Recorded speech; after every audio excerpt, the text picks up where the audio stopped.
Siguro what keeps me going is the memory of the old Brigadine.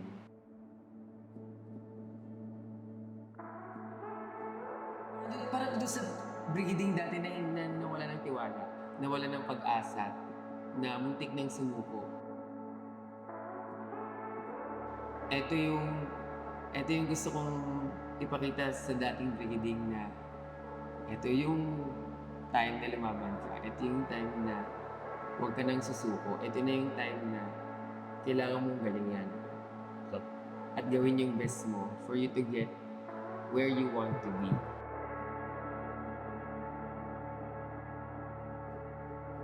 What I am doing here is not just for myself, but for every drag queen's dream na nawawala ng pag-asa, hindi nila alam kung saan hahanapin yung sarili nila.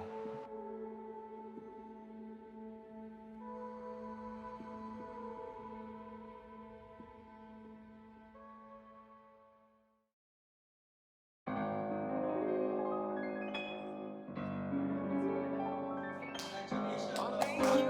Wow, salamat! Oh my God! Second Drew Badge! Yay! Ang saya! Di ba kalain mo magkakaroon pa pala ako ng second Drew Badge?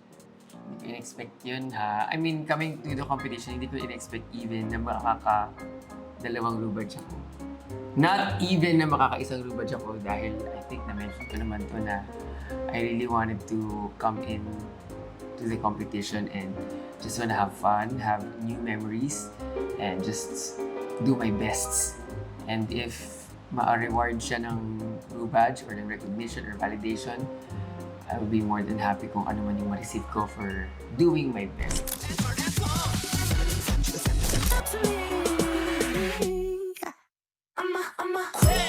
Anong feeling nang napanood ko itong episode na today and it's my second blue badge? Alam mo, nakakapanibago. Kasi parang I came into realization just recently na nung season 1, ibang memory yung shooting, ibang memory din yung watching the season.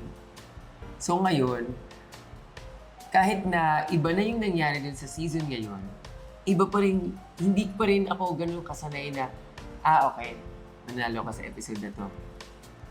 Magiging masaya ako, excited ako. Hindi, kasi iba yung experience ko from before, yung data ko ng panonood ng episode. So, kumbaga yung reaction ng audience, nasa-surprise pa rin ako, nasa-shock pa rin ako na parang, totoo ba to? Ganito kasi nakasaya for me. So, may mga ganong feeling na parang, meron ding feeling na nag-iingat ako na baka magugustuhan ba nila, kinakabahan ako, matutuwa ba yung mga tao sa episode. May ganun pa rin akong feeling, even though alam ko na yung nangyari sa loob, pero dahil hindi ko naman alam kung paano siya i-edit, alam ko kung paano siya shoot, pero hindi ko alam kung paano siya lalabas. At kung ano yung nangyari sa ibang queens, di may kabang feeling pa din and may unfamiliar feeling pa rin ako every time I'm watching the episode. Kaya for this one, masaya ako pero siguro hindi ko napapakita masyado, hindi ko siya nai-express sa mga audience live. Kasi nga, habang pinapanood ko, pinaprocess ko pa yung feeling ni, I did that. Ganyan pala itsura ko sa camera. Ganun pala yung ginawa ko. Oh my God, maganda naman pala. Okay lang pala. Sakto lang pala.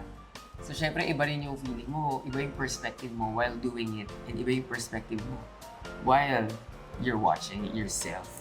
So, ganun siya. Mix of different emotions siya every time.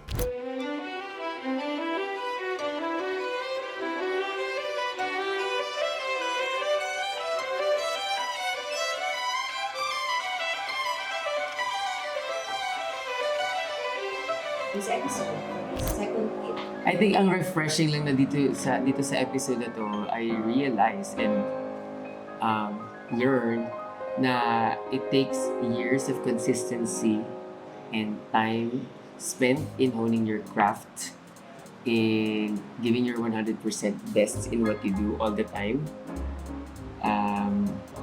Preparation matters na sa kahit anong bagay na gagawin mo, kailangan mo talagang mag-prepare, kailangan mo talaga ng hard work para ma-reward ka at para makita ng mga tao yun. Kasi lalabas at lalabas yan.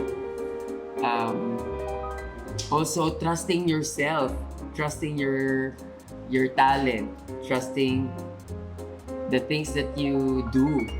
Because ikaw ang nakakaalam ng kung anong ginagawa mo. Ikaw at ikaw lang ang nakakaalam ng kung sino ka at anong kaya mong gawin. So yun ang ipakita mo. Magtiwala ka dun kasi ikaw lang ang meron nun at sa'yo lang yan.